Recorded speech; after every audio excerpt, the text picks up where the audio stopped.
Yo guys, this is Reinhardt, it's your favorite Russian talking, and this video is gonna be worth your time. But it's gonna be a very kind of a bit of a controversial video, and if you're willing to open up your intellects and actually listen to me here and listen to the points I'm bringing, you'd actually see how they would make sense, because a lot of people are afraid to make videos like this. So the first thing I want to say is I wasn't active for about 5-6 days, and there's a reason why. I hurt my shoulder really bad in a CrossFit or weightlifting, I am not sure where. And as the shoulder hurt, I had to give it time to heal up because I didn't want to pursue the road of keep weightlifting and keep putting more strain on my shoulder. And I felt really bad for skipping the gym. And I kind of ended up binging on the video games. But as I was binging, I kept getting messages and messages about, hey Reinhardt, when's your next video? Hey Reinhardt, I have a few questions. And as soon as I started making question and answers, people actually started liking it and listening to it. So let me make another question and answer series. For those who are interested and how I kind of overcame that feeling of self-guilt, I'm actually going to be releasing a video about that on the Philosophy channel. Now, let's talk here a little bit about World of Warcraft old school versus new school. And the reason why the motivation for this video came out from the email made by David. David actually emailed me and asked me, he said, Reinhardt, I'm an old school player just like yourself. I started playing in the mid of the Wrath of the Lich King, and I got my first gladiator in Season 10. Oof, good job. Season 10 was actually rough for DKs. It's Season 10 Cataclysm, and a couple different gladiator titles in Mists of Pandaria. And a couple Hero of the Alliance as well. Yeah, nice job, David. It's like, and I got invited to the Legion, and I played it for about a month and a half, and I could not stand it. I found it very boring. And I would like to know your perspective or idea why I found the game boring. It's not that I hate on WoW or anything else like that, or what it became. I just cannot play it for longer than 1 or 2 hours. And every time I'm trying to log in, it feels like a chore to me than actually fun.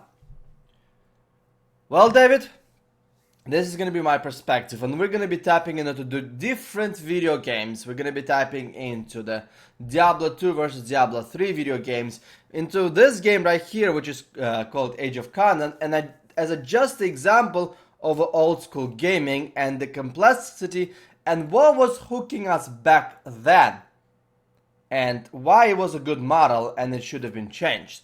That is the argument I'm trying to bring here. Now you will guys have to look at this video for about 5 to 10 minutes, where I will be tapping into a different talent trees, into a different old school gaming.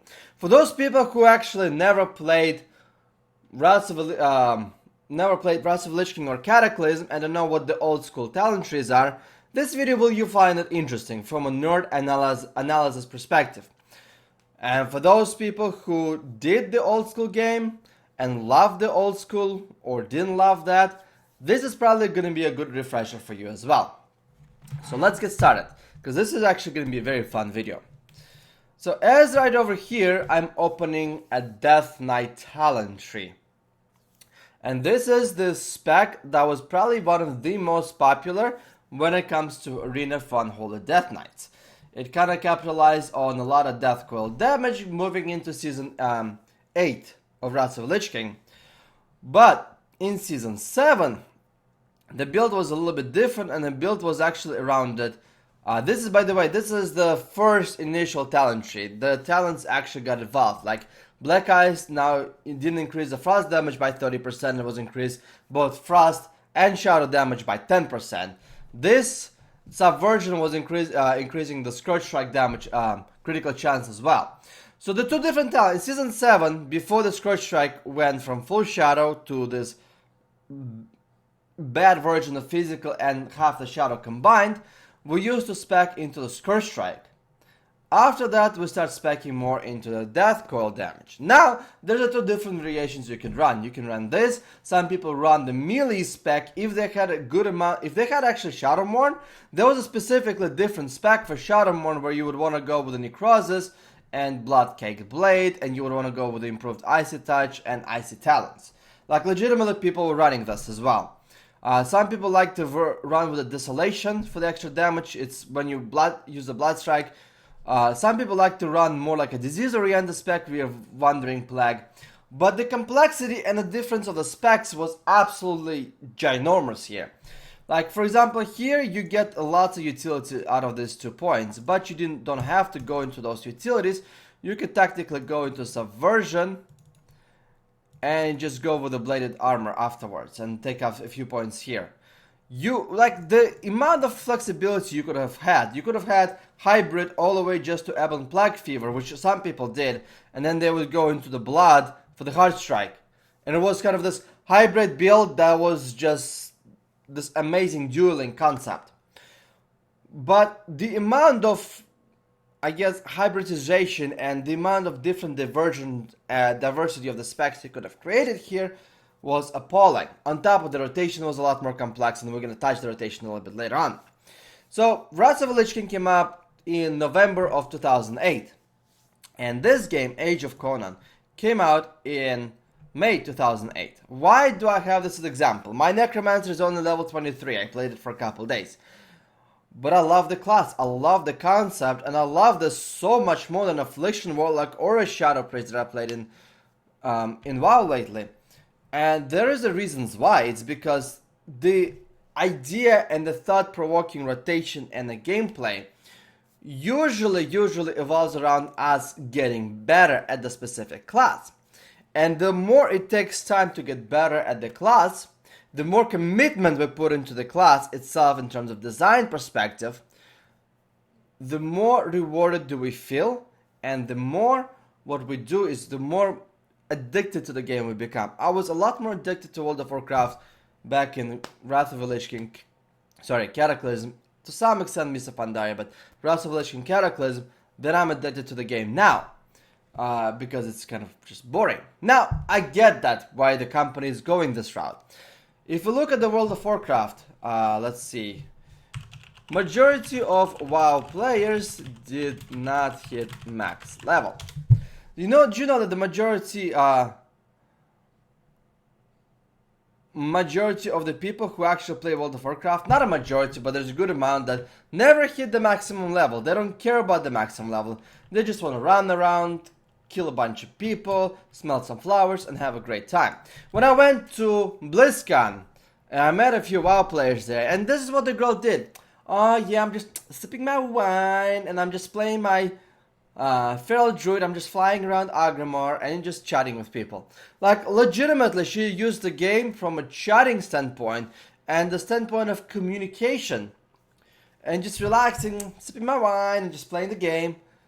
Versus actually legitimately trying to achieve something in the game. And while, yes, the idea of having this virtual achievements is kind of a silly way of inflating our ego, I do disagree. That, I guess my notion is, if you play the video game and you love the video game, you have to try your hardest to make the video game work, to be good at it. But that's my perspective.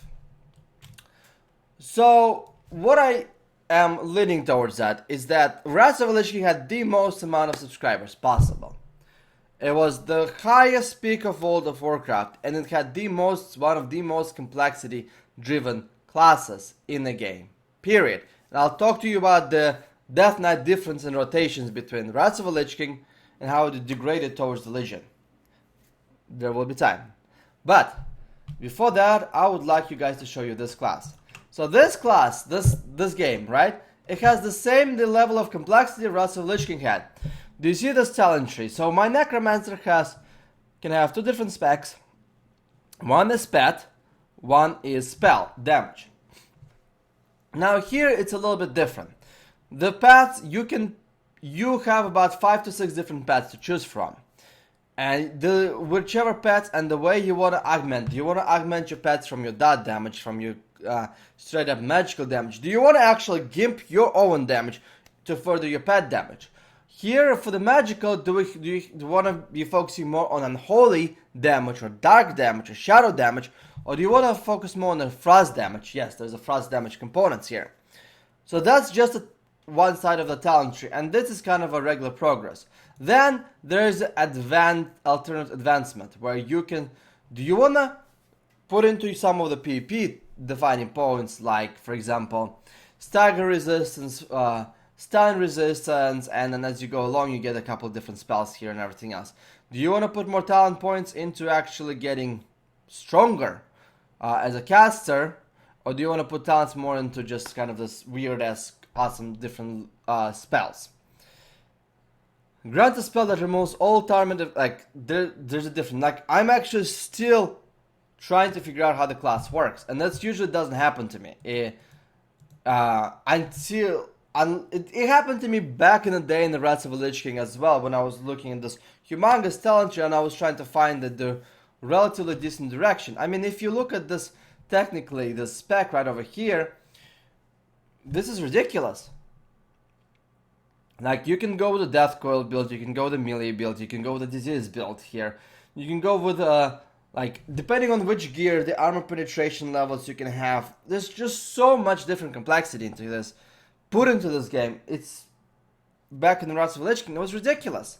On top of a much harder rotation. We're just talking about the character build itself. But now I want to actually show you guys the Necromancer, and as a Necromancer, I am only level 23. I have yet to get lots of different spells and everything else. But the concept of the Necromancer in this game is actually pretty interesting. So, you can summon different minions. There are minions that mimic your spell casting. There's minions that are just strong and sturdy. There's some damage dealers. For now, I only have 2 minions. I have this guy Corruptor, and then I have this guy right over here, which is a flesh mutilator. So this guy pretty much puts kind of like a little mutilation dot. This puts a different dot, and they stack up, and basically kind of like each different path and diversity that you have do different things. So this is kind of interesting here. And you can summon up to 8. You get 8 pet points. Legitimately, you get 8 pet points where you summon, and you summon variations that are different from different pets. Some pets cost 2 points, 3 points, I think up to 4 points as far as I've done my research, and a few pretty much a few pets you can just have a mindless pack running around. So you have this amazing 8 pet spec, but while you do that, your spells do decent damage. So you kind of that in the middle where your pets do decent damage, your spells do decent damage. Now, if you want to, you can actually start killing all your pets. And the more pets you kill, the more buff you get that gives you a stronger, basically magical damage. So you become a stronger caster, the more pets you dismiss. And you cannot have to have a few pets running around, because you have the fear spell that actually requires you to sacrifice your pet in order to CC somebody. Which is, again, conditional requirements, which is awesome. You have to do something, you have to sacrifice, you have to make a logical, decent decision how to do it. And this is the magical spec. Here I can go where I sacrifice my personal magical damage for my pet damage. Just the concept itself already seems a lot more complex than whatever the demonology or affliction locked concept of Legion just throws at you. Like, way more complex itself. While demonology does have a really cool pet rotation priorities, but in terms of like how you can balance out the pets and your own personal damage, and there's more complexity here. Now we'll look at the rotation of the Lich, of a Necromancer. So you have, it's kind of a combination between the Frost Mage and the and kind of Affliction Lock itself, or Shadow Priest. So you have your ice damages like Blizzard. Legitimately, you actually have Blizzard, you have your Cone of Cold, you have your Chill, which is Ice Lance. Basically, Ice Lance consumes your dot and does shit tons of damage. You cannot just mindlessly spam it. You get your Blizzard, and then you have your Rot abilities, which you pretty much put the dots on the targets, you lifesteal some of the health and everything else. In terms of my rotation that I use in the battles right now, as a level 23 Necromancer, is 1, 2, 3, 4, 5, 6, 7, 8, 9, 10, 11. 11 button rotation as the Necromancer. Level 23. I'm only quarter into unlocking my class potential and I'm already having 11 button rotations system. And different spells are benefiting and good in the different situations. You can make it so you can do a little bit more healing and a little bit more AoE damage. You can do you just dish out, like there's so different gameplay styles you can do it, and you can modify these play styles any way you want to through the specs alone. But picture this, 11 button rotation as a 23 level Necromancer. How many those casual people, not casual, I don't want to call casual, I want to kill not committed to video games. How many of those people will say, oh, you know, that's just too complicated for me, bring me my World of Warcraft where Unholy Decay simply has 3-4 button rotation now at the highest level possible. So that's one of those things. Now let's go back to the Wrath of the Lich King Death Knight. So now the rotation as a Death Knight in Wrath of the Lich King was infinitely a lot more complex. And just I'm gonna summarize here the differences. So for your blood runes, you had your Pestilence that spread your diseases, you had your Blood Bowl that did shadow damage, decent amount of shadow damage, you had your Blood Strike that did a little bit more single target damage, and it was kind of useful to use it on mages and priests to get your blood runes converted to death runes. And if you go with the Desolation, which I did, it actually also was proved to be a really nice talent as well, to use the Blood Strike. But it was all situational. Your Blood Bowl didn't spread your diseases. No, it never did. What it did is actually did more damage based on how many diseases were on the target. There was a condition to a Blood Bowl. Your Pestilence did spread your diseases. Your Blood Strike did the more damage the more diseases you had. The disease kind of requirement was there. And diseases lasted like 12 seconds and you can buffer them up to 18 seconds. So diseases lasted a lot less. And there was a requirement to have diseases on the target to do any sort of competent damage. So only for the blood runes you had already 3 different abilities to use. Now Scorch Strike did consume 2 runes, it consumed the Frost and Unholy. And then we had Icy Touch. There were no dispel into Icy Touch. Technically it wasn't really very useful unless everybody went to Chain of Ice applying basically the Frost Fever. So nobody was using Icy Touch. But for people who did not go into here, go to somewhere else, then they had to Icy Touch. Yeah, Plague Strike only applied Blood Plague. Frost Fever was applied via Icy Touch or Chain of Ice only. So you actually had to spend globals. And as you would get your diseases dispelled, and you had to make sure that you had a Unholy Blight on, and they reward Unholy Blight to the point where it does percentage of the damage of your Dust Coil. So if you hit with the Dust Coil, 10% of that damage was done over time, and that's how we got our disease protection, because there were such things as the cleansing totems that were just dispelling our disease. They didn't last long, and all our damage was based on our disease damage.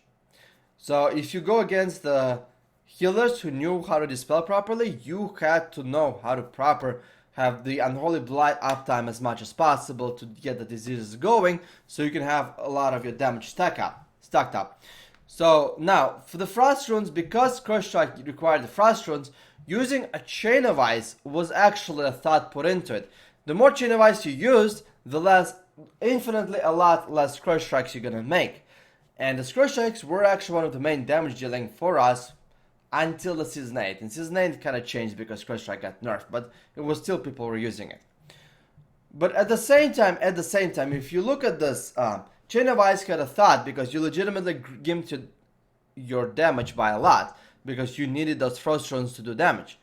Well, what's the difference when it comes to VOD? Well, in VOD, you technically don't have to worry about that because the Crush Strike will only cost 1 rune. So you can technically, in your limited amount of global uptime that you have on the target, to throw those Crush Strikes and to throw those Chain of Ices at the same time.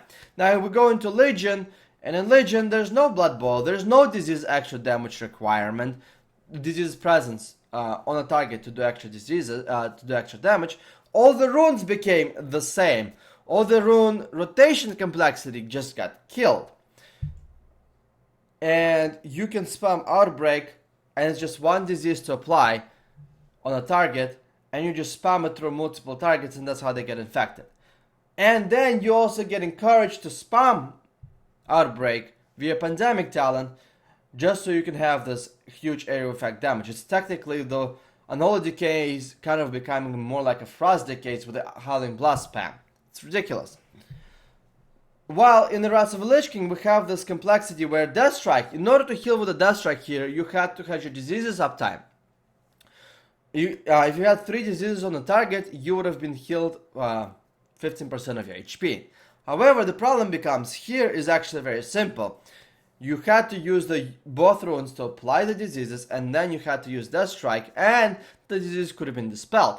On top of it, there was such thing as a 50% Mortal Strike, and as much as I disagree with that, it did bring a couple levels of complexity. I remember when I was dueling Rogue, I knew that I had to AMS at 2 seconds remaining for the mortal wounds, pet stun, and get a couple Death Strikes out of the Rogue, and then utilize the pet sacrifice while my AMS is active to top myself off, so I could actually continue dueling against the Rogue, because Rogue's openers were very, very, very scary back there, and there was a 100% stun lock. Kidney Shot and Chip Shot, they did not share diminishing returns. But you needed to know when to use your AMS properly to get the most value out of that, because the Mortal Strike was so effective, and you need to balance your duels with your Death Strike rotation and the pet sacrifice around that. Phew. Yep. That was the Legion Death Knight. Infinitely a lot harder to play. A lot harder to play than we have the Warlords of Draenor and the Legion as well. The Legion just, they took off so many different abilities and everything else like that. And on top of it, in Wrath of the Lich King, there was such thing as a dot snapshotting, obviously. Snapshotting your abilities, snapshotting your gargoyle damage. The gargoyle was hitting like a truck back in the day. Like, it was overall just so enjoyable to play back then. And the reason why is because you had to commit to your spec. You had to commit to your spec for a good amount of time, for months, practicing and perfecting it. I remember back in the day, I was just putting maybe like 30 minutes a day for like a month straight, just practicing my DPS rotations on the target diamond so I could get better in terms of rotation. Because rotation was so much more complex.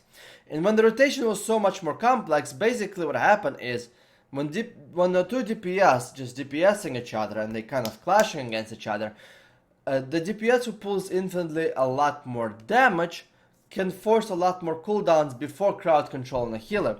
Remember, if I would land a one really good Mind Freeze and I know how to DPS properly, and I would get healer down to, let's say, 50-60% HP, then I would follow with the pet stun and then strangulate. And the healer usually would die in that spam time.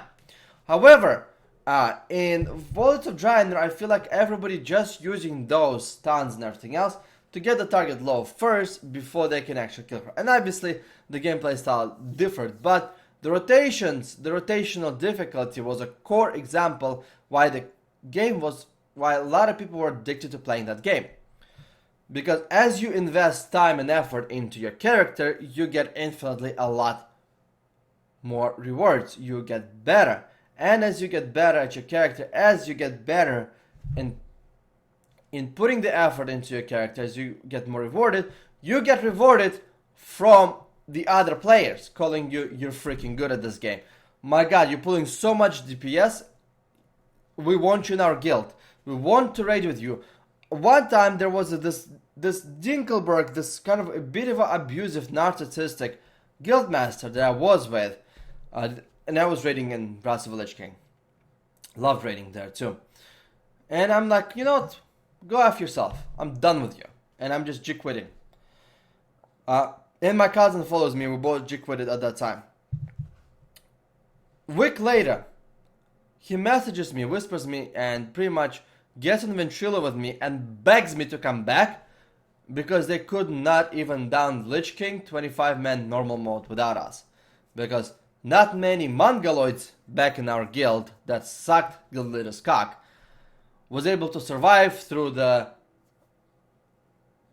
AoE ground mechanics. And he needed a few people who had actually awareness to dodge all those mechanics and DPS it on the boss. And provide good numbers DPSing. I mean, there was a freaking Warriors. Fury Warriors were number 1 DPS, one of the best DPS possible. And that Fury Warrior had a legendary Shadowmourne. And I was keeping up with him on damage. And nobody could understand, like, what the hell is wrong with this Death Knight? How the hell he can be keeping up with this king who has Shadowmourne? Everybody was just weirded out at that point in time. But that's basically it. There were also, in terms of PvP, there was a punishment. There was a punishment for not using your mana properly. There was a punishment for not managing your mana properly. There was a punishment for overextending, for line-of-sighting your healers. There were a lot of punishment and mechanics. From the rogue perspective, if you play rogue, your energy regeneration rate was quite a bit slower, to the point where you had to choose whether you crowd control somebody or whether you do damage.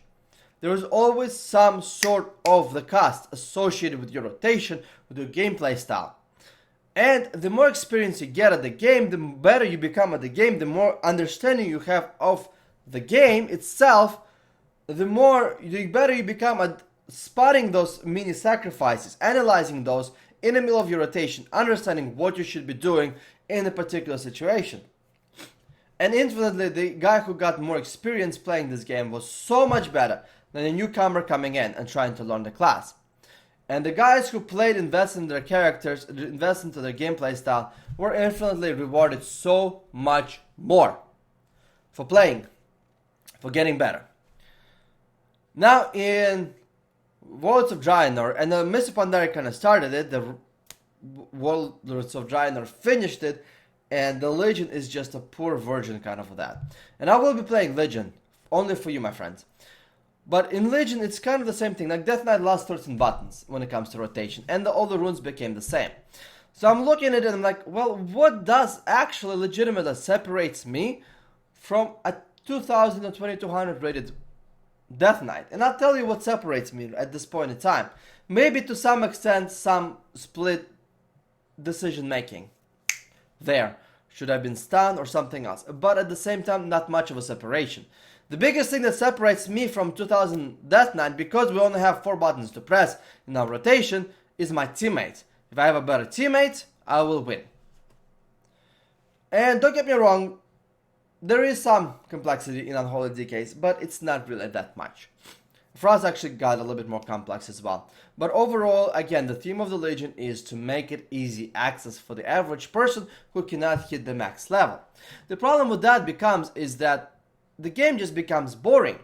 And there's no recognition, there's no human to human recognition in terms of, hey dude, you're freaking good at this game, can you teach me, can you show me a few wisdoms, a few thoughts of that. If you look at my guides back in the Cataclysm, or even Mr. Pandaria to the guides of Worlds of Draenor and Legion, there's so much difference in terms of level of complexity built into there.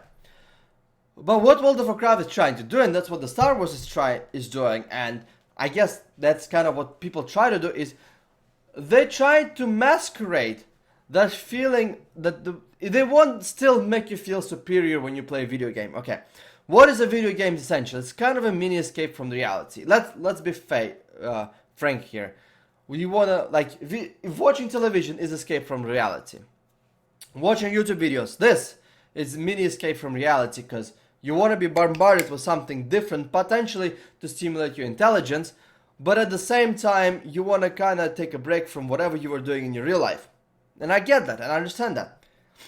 But back in the day, in the Wrath of the Lich King, you would be recognized by the other players that you're the shit, that you're really, really good at playing this video game, that you're really good at locking your class down. Alright? Everybody knew there was 3 or 4 different Death Knights that were absolutely freaking amazing on the server. But and there was such a humongous server community where those Death Knights who actually got good were looked up to. But what World of Warcraft is doing is they're changing that. They're changing this recognition of being good at the video game from the human perspective, where the other people telling you how good you are at the video game, how good you become for investing time and effort, intellectual thought into your character with NPCs. Have you noticed that now World of Warcraft does a lot more pampering towards our ego via different garrisons, artifacts, telling us how important and how awesome we are than back in the Wrath of the Lich King. And also in Wrath of the Lich King, there were absolutely no Raid Finder. So to get the PvE gear was difficult. To get the 25-man heroic gear was challenging. And there's a few steps you had to take. So it was more of a journey. And a lot of people did not down the Wrath of the Lich King. And they were forced to go and watch the video on the YouTube of a cinematic that played how they downed the Wrath of the Lich King. And there was nothing wrong with that. There's nothing wrong with saying, you know what, this is the end gear, the end tier content. And you have to put a reasonable thought and effort into building your character properly via this, into gearing up your character properly via gear, into learning how the infinitely a lot more complex rotation worked back in the day. And that's why I feel like Legion and Royals of Draenor just got so much more boring. For the fresh blood that starts playing the game, it's because, and they look at it and like, okay, well that's fine, I guess that's how it works. But the people who are good old days, they look at it and like, well fuck, this is crap. The good analogy would be, if we take economy back like 50, 60 years ago, where the men were providers, the women were housewives, and I'm not saying anything misogynistic or anything else, but one man's job was enough to pay for a relatively good house, with one car, obviously not two cars because it was one person lived, and retire at the age of 55 with a pension. That was 50, 60 years ago in the United States. Now we're looking at the United States right now, and it's like, yeah, right. A man has to work, his woman has to work to provide a decent living, to have a house. Okay, 2 cars. Big fucking deal. And then they retire, hopefully at 65 or 70, but most of the time they're not going to retire, they're going to work in Walmart. And this is where the people who remember back in the old days, they're like, well, there's something wrong with this system, what's going on here, right? Well, this is kind of the same thing. This is kind of the same thing from our perspective in terms of, well, wait a second. Why is that I'm putting more effort into my character, but it's not really improving that much? The ceiling of the skill cap is so much easier to reach in Legion or Worlds of Draenor than it was back in Wrath of the Lich King. And you don't get that recognition, but the most importantly, that's where the game becomes boring, and the reason why is because the game becomes more about counter-comping. And that's the problem with Worlds of Draenor. Tier 1 comp, Tier 2 comp, Tier 3 comp. Back in Wrath of the Lich King, there was a lot of different comps that you could have run successfully. But now it's only about the tier comps. Tier 1, Tier 2, Tier 3 comps, right? And the problem is because the skill ceiling is so easy to reach. It's so easy to cap out on your skill that then yes, it becomes more of a comp dependent game when it comes to arena. But if you take the opposite example here, and if you look into the actual Wrath of the Lich King, there's always something you could have done differently in terms of your spec, rotation, and thought put in. A lot more, I would put it this way, compared to the other expansions that comes in. So that was my answer from to David, saying why I think World of Warcraft got boring for old schoolers. Let me know what you guys think in the description below, and as always, I love you guys.